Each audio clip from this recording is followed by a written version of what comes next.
We already told you about the harvesting. So now we will discuss about the storage. तो हमने harvesting कर लिया, अब हमें क्या करना है, हमें ग्रेन मिल गया, सो अब हमें क्रॉप को क्या करना है, हमें उसको स्टोर करना है, क्योंकि एक बहुत ही ह्यूज अमाउंट में, बहुत बड़ी फील्ड में क्या हुआ था, आपका क्रॉप जो है डेवलप हुआ था। तो इतना सारा क्रॉप एकदम से तो सेल नहीं होता है। So what you have to do is, आपको इसको कहीं ना कहीं स्टोर करना होता है।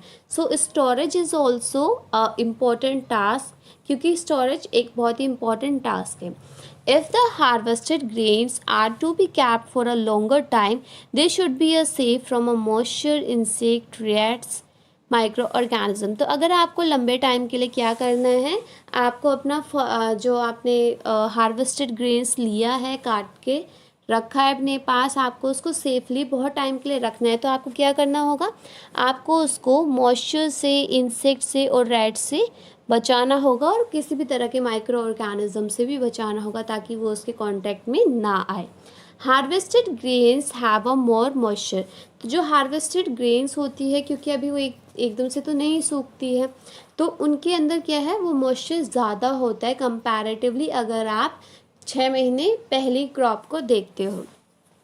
If freshly harvested grain or the seeds are stored without drying, they may get spoiled or attacked by the organism, making them unfit for a use और for a germination. So what happen is कि अगर आप क्या करोगे, harvesting जो आपकी crop थी, आपका ग्रेन था, आपने उसको ऐसे ही बिना ड्राई किए ही रख लिया, तो उसके अंदर ऑलरेडी मॉइस्चर था, जिसकी वजह से क्या होगा, या तो वो ख़राब हो जाएगा और एल्स ऑर्गेनिजम्स जो है उस पर अटैक कर देगी और वो उसको खा जाएंगे।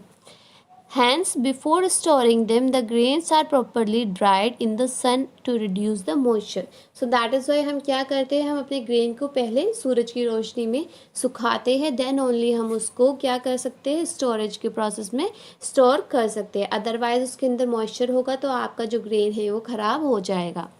So this prevent the attack by insect pest, bacteria and fungi.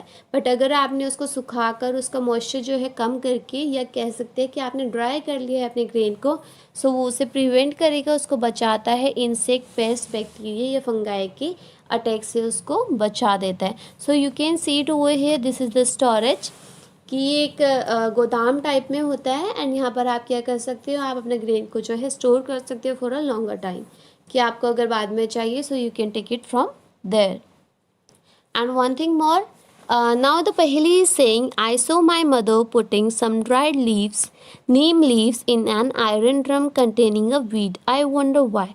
So you can see it over here कि पहेली क्या कह रही है, कि लाइक हम लोग क्या करते हैं, हम वीट जो है वो अपने घरों में स्टोर करते हैं।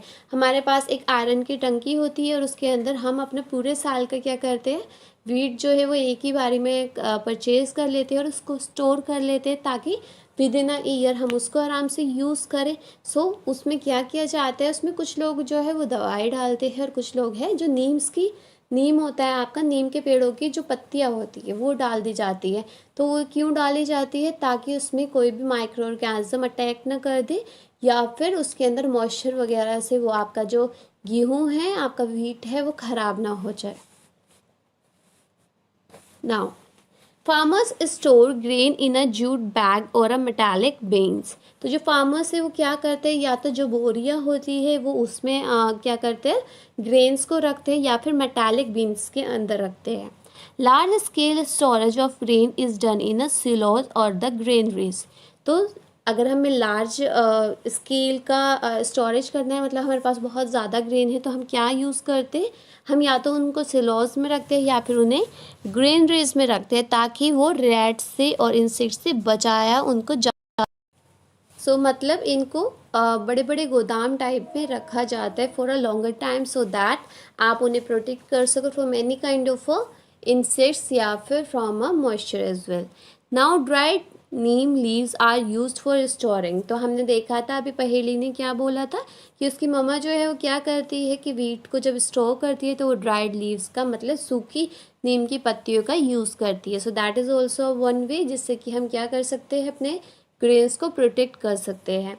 So for storing large quantity of a grain in a big godown, specific chemicals treatments are required to protect them from a paste and micro organism. तो अगर आपको बहुत बड़े गोदामों में अपना एक बहुत ही लार्ज क्वांटिटी का गेहूँ रखना है या कोई भी आपको ग्रेन रखना है, सो उसके लिए आप कुछ केमिकल्स का भी यूज़ करते हो, सो दैट आप पेस्ट या माइक्रो ऑर्गेनिज्म से उसको प्रोटेक्ट कर सको। बिकॉज इन एनी केस अगर आपने बड़े गोदाम में कोई चीज़ रखी है एंड उस पर पेस्ट लग जाता है, तो जस्ट थिंक अबाउट इट कि जो किसान है उसका कितना बड़ा नुकसान होगा, उसका तो सारी मेहनत चली जाएगी। सो दैट इज़ वाई उसका प्रोटेक्शन बहुत ज़्यादा इम्पॉर्टेंट होता है। Now food from animals. So we are aware about it कि ऐसा बहुत सारा फूड है जो कि हमें कहाँ से ऑब्टेन होते हैं, एनिमल्स से होते हैं। So after completing this table you must have seen that like a plant, animals also provide us with a different kind of a food. So we all are aware about it कि जो plants है, animals है, वो हमें कितने तरह का food जो है वो provide करते हैं।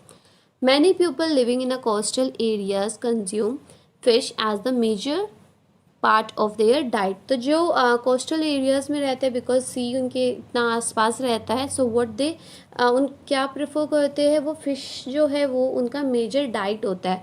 वो ज़्यादातर हर टाइम क्या करते हैं, वो फिशेस को ज़्यादा प्रेफर करते हैं अपने खाने में। In the previous class you have learn about the food. तो हमने ऑलरेडी ये पढ़ा है कि फूड क्या है या फिर हम कैसे ऑब्टेन करते हैं from a plants through a photosynthesis. जब वो अपना प्लांट जो है अपना फूड बना लेता है, देन व्हाट वी डिड, हम उसे कंज्यूम कर लेते हैं, हम उसको खा लेते हैं as a food. After that, we have just seen that the process of a crop production involve a number of steps and we are aware about it कि जो आपका crop production का ये पूरा process है, इसके अंदर कितने सारे steps है। जैसे कि आपने सबसे पहले क्या किया था, आपने सिलेक्शन किया था, आपने अच्छे सीड्स को सिलेक्ट किया, फिर आपने शोइंग किया, फिर आपने इरिगेशन किया, पीडिसाइड्स हटाए। So there are the n number of the steps. तो आपने यहाँ पर 7 स्टेप्स किए। सो आफ्टर दैट आपको क्या मिला, आपको आपका ग्रेन मिला। तो सिमिलरली जो एनिमल्स होते हैं, अगर हम रेयर्ड करते, मतलब अगर हम बात करते हैं मिल्क की, तो मिल्क आपको कहाँ से मिलता है, आपको बफेलो या काऊ से मिलता है। अब उनको भी तो कोई ना कोई पालता है ना, so that is known as the rearing. So basically जब एनिमल्स को रेयर्ड किया जाता है होम में या फिर फार्म्स में, मतलब या तो फार्म्स में या घरों में, एनिमल्स की लालन पोषण होता है, उनका रेयरिंग केयरिंग होता है, उनको रखा जाता है, खाना दिया जाता है, फूड दिया जाता है, उनका केयरिंग होता है, अच्छे तरीके से केयर होता है।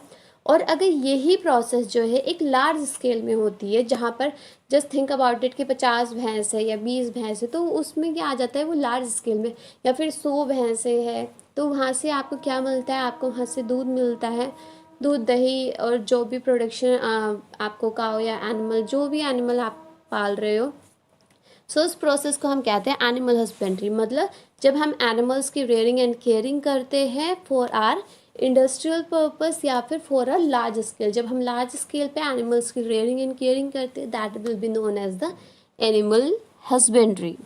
सो हेयर यू कैन सी कि यहाँ पर जैसे मिल्क है, मिल्क हमें किस किस से मिलता है, काउ से मिलता है, बफेलो से मिलता है, शिप से मिलता है, गोट से मिलता है। So in this process you can you have to just fill this table. आपको क्या करना है कि आपको कौन सा जो फूड है वो आपको कौन से सोर्स से अवेलेबल होता है। जैसे प्लांट से आपको क्या क्या चीज़ें मिल सकती है, आपको फ़िश क्या क्या चीज़ें दे सकती है, like cod liver oil is there, या फिर कोई भी एनिमल जो है वो आपको क्या चीज़ दे रहा है इन रिटर्न, और वो आप कंज्यूम कर रहे हो एज अ फूड।